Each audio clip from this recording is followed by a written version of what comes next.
O Senhor esteja convosco. Proclamação do Evangelho de Jesus Cristo segundo Mateus. Naquele tempo, tomou Jesus a palavra e disse: Vinde a mim todos vós que estáis cansados e fatigados sob o peso dos vossos fardos, e eu vos darei descanso. Tomai sobre vós o meu jugo e aprendei de mim, porque sou manso e humilde de coração, e vós encontrareis descanso. Pois o meu jugo é suave, e o meu fardo é leve. Palavra da salvação.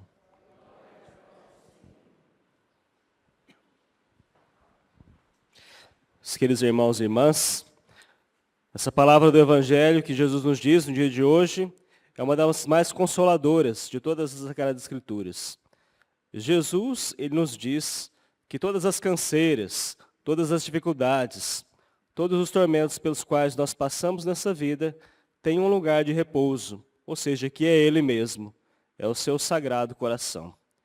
Nós que tantas vezes somos atribulados, nós que nos fatigamos com o peso da vida, nós podemos encontrar repouso em nosso Senhor Jesus.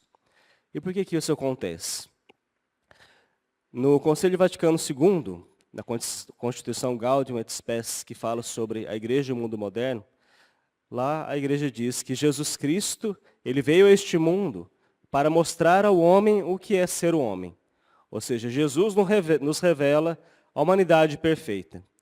Tudo aquilo que foi perdido com Adão, ou seja, a desordem e toda a consequência do pecado que Adão, com seu pecado, trouxe para o mundo, Jesus vem restituir.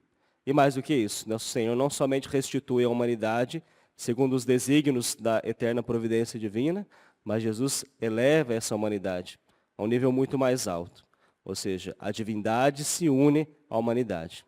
E é justamente isso que faz com que nós tenhamos essa esperança de verdadeiramente descansar das nossas fadigas.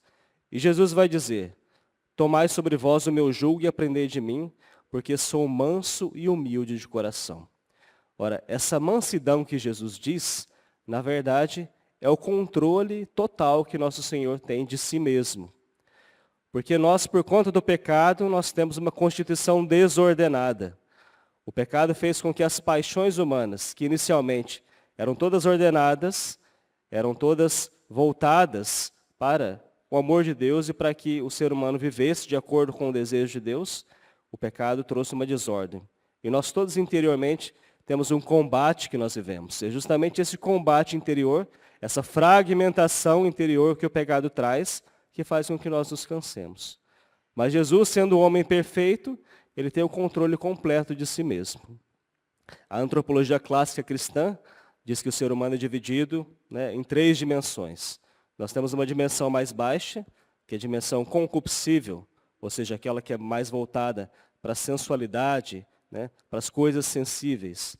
Nós temos depois a dimensão irascível, ou seja, a irascibilidade, enquanto um elemento da constituição humana, é aquilo que faz com que nós sejamos capazes de conseguir os bens que são difíceis, os bens árduos.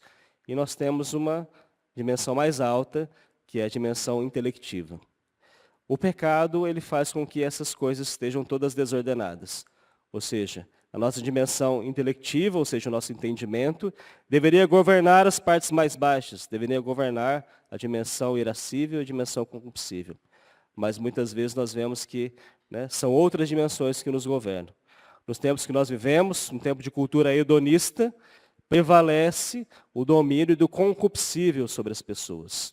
Em outras épocas predominava a dimensão irascível, ou seja, as pessoas, elas buscavam os bens árduos, mas mesmo assim, isso ainda não deveria predominar. O que deveria predominar é a dimensão intelectual, a dimensão intelectiva.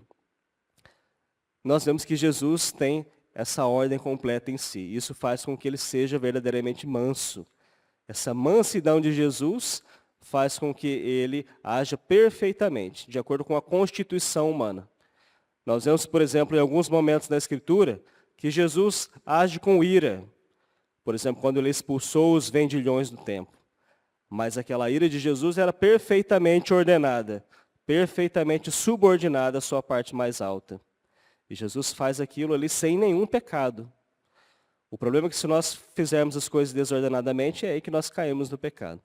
A mansidão de Jesus, então, é esse governo de si mesmo. E é isso que Jesus quer dar a nós, é isso que Jesus quer conferir àqueles que se aproximam dele. Quando nós nos aproximamos de Jesus, nós vamos nos tornando mais humanos, ou seja, nós vamos ordenando essas paixões que estão dentro de nós, e isso vai nos dando um repouso. Isso vai fazendo com que não exista mais aquela guerra interior dentro de nós. É claro que, enquanto seres humanos marcados pelo pecado, né, essa é uma condição que nós chamamos de condição pós-lapsária, um termo teológico, né, nós nessa terra não conseguiremos ter essa ordem perfeita. Né? Somente depois, quando Jesus voltar, no fim dos tempos, e quando todos nós ressuscitarmos, né, aqueles que viveram em Cristo para a vida eterna, aí nós teremos essa constituição perfeita. Mas nós devemos almejá-la, nós devemos almejar esse ordenamento interior, que só pode ser conseguido mediante a graça de Cristo. Humanamente já não é possível fazer isso. Nós vemos que grandes tradições, né, como a tradição grega, por exemplo, ou algumas tradições orientais, fizeram grandes esforços de ordenamento interior, de ordenamento humano. Mas nenhuma delas consegue fazer aquilo que o cristianismo faz. Porque o cristianismo nos dá não somente os princípios de ordenação interior, mas nós temos a graça de Cristo, que ajuda, né, nesse processo.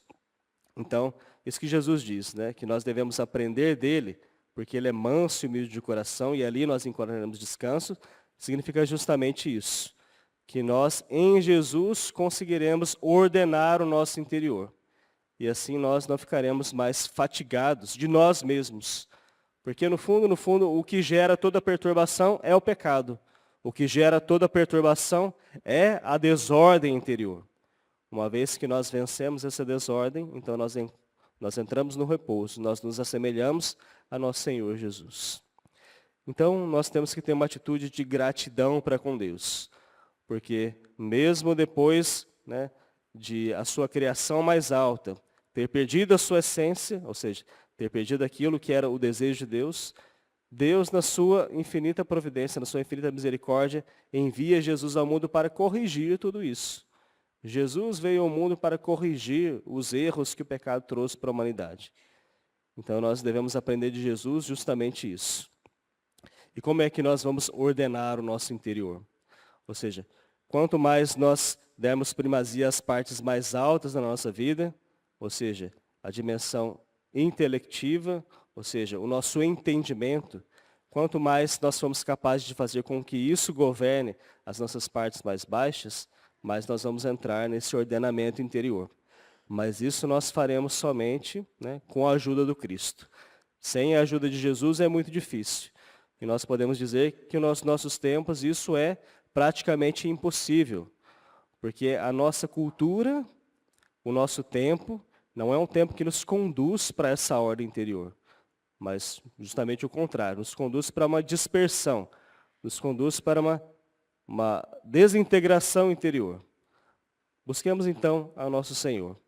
Vamos aprender dele, como ele mesmo diz. Ele é o verdadeiro mestre, ou seja, nós devemos imitar as atitudes de Jesus, mas não somente aprender como nós aprendemos de um mestre humano aqui na terra.